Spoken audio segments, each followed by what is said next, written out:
single by asking, paying first, and then you get the product. So those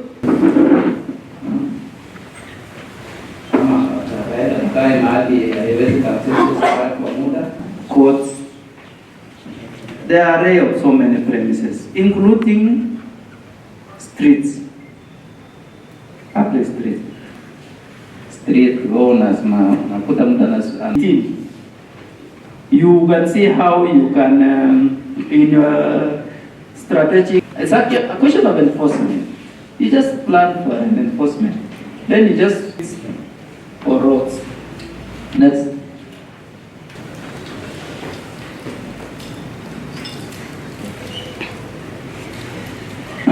If you fail, the role of counties in tobacco control, that the government of Kenya shall carry out information education, talking about shall. So, as county government, we talk to the management of those radio stations, and your percentage is over tobacco cessation and rehabilitation facility.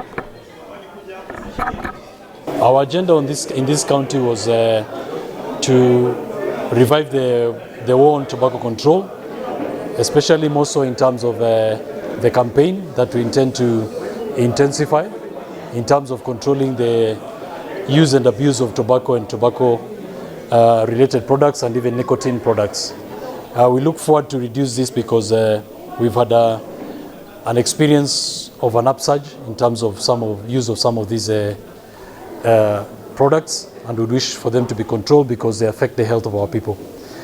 We are very much aware that tobacco is a cause of death for more than 8 million people worldwide every year. It's projected even to get to 10 million by the year 2030.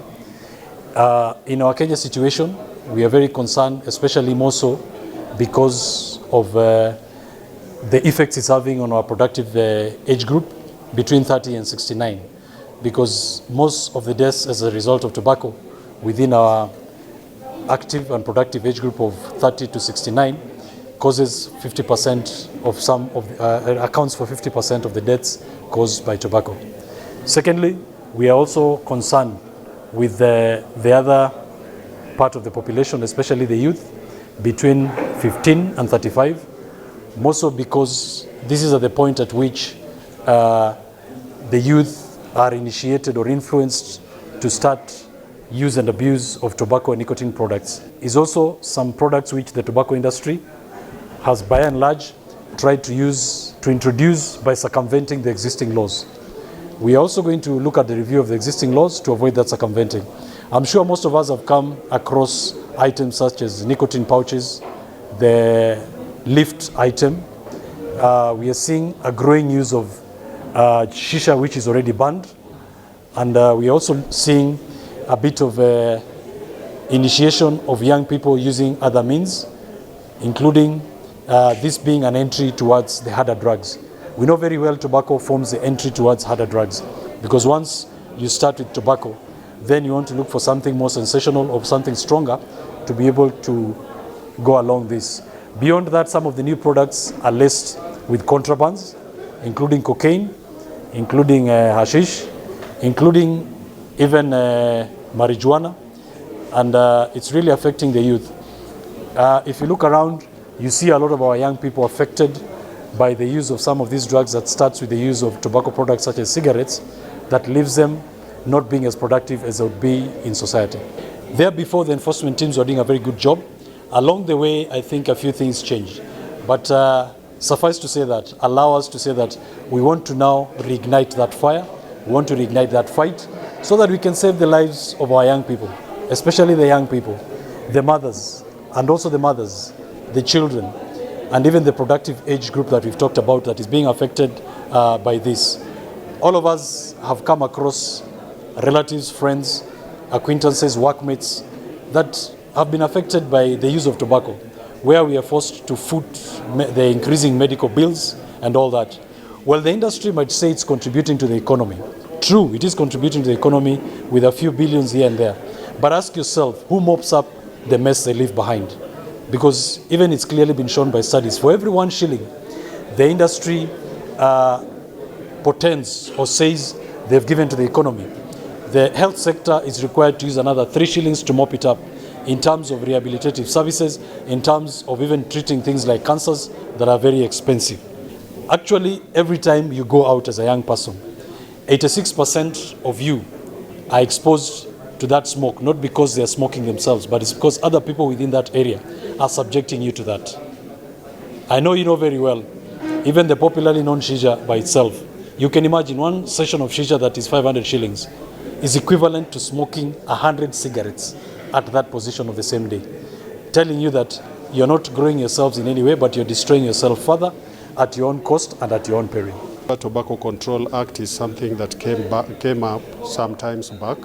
We were so passionate about it that we even created some smoking zones.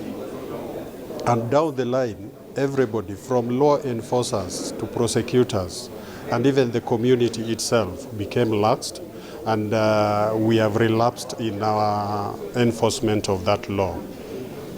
So we are just looking for ways through which we can revitalize the kind of actions that were put in place by the Act. And another thing, we are telling the community that it is not about the law enforcers, it is not about the law itself, but it is about the community taking responsibility over what they are doing. Because at the end of the day, it is the community suffering. So let everybody else be vigilant. Let everybody else take responsibility over their health, because we know smoking of tobacco and related products is something that is affecting even our output as economically. Within our plan, our current plan, and our work plans that are going on, we are in the process of engaging the counties in order for us to reactivate the operational rehabilitation centers. I'm sure there's one that is here in Kakamega. Would want to partner with it, with Nakada and other people. Yes, there's somewhat as we have that information, and we need to work with them. Where we can improve and change, we have the healthcare facilities. We'd want to have them closer to as many people as possible. We intend to pilot this activity and this service in 11 counties to start with within our plans. Currently, we have engaged the National Assembly, and we intend to engage the Senate in terms of reviewing some of the existing laws that were not covered by the current law, so that we can not only just control what is coming in and what is being produced, but also get control in terms of creating remedies for the health of our people, and reducing the influx of some of those new items and those existing items within the market in terms of tobacco control.